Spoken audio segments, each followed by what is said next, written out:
Time to do some filming.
Hey folks, Sprocket here again.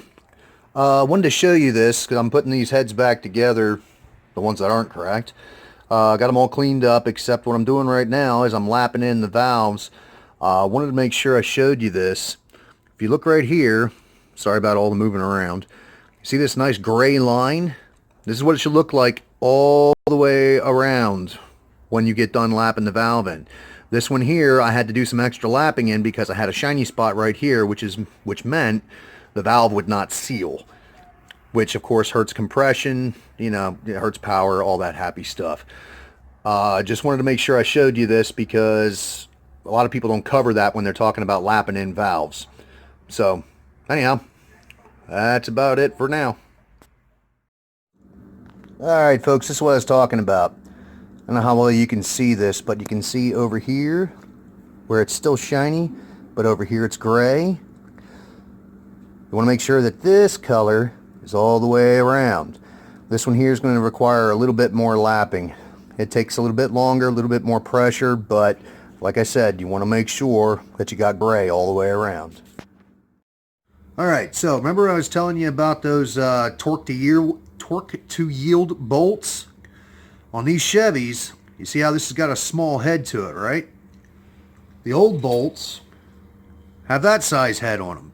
These you can reuse, these you cannot. These, once they've been torqued, they're junk. Now if you look here, you can see that there's thread sealer on the threads. All of these head bolts in the head, over here, that go down through here, go straight into the water jacket, except that one, that one, that one, and that one. But all the rest of them go down through into the water jacket, so you need to put some thread sealer on them. I use a little bit of RTV, just put a small coating down here at the bottom of the threads, put them in, torque them down, good to go. Alright? Alright. Got this head set up to where I can actually torque it down right now. Now with this, you always want to have some kind of book or some kind of, you can hop on the internet, I guess. They'll show you one of these pictures here that shows you the sequence in which to torque them down. I don't know how well you can see it, but they are numbered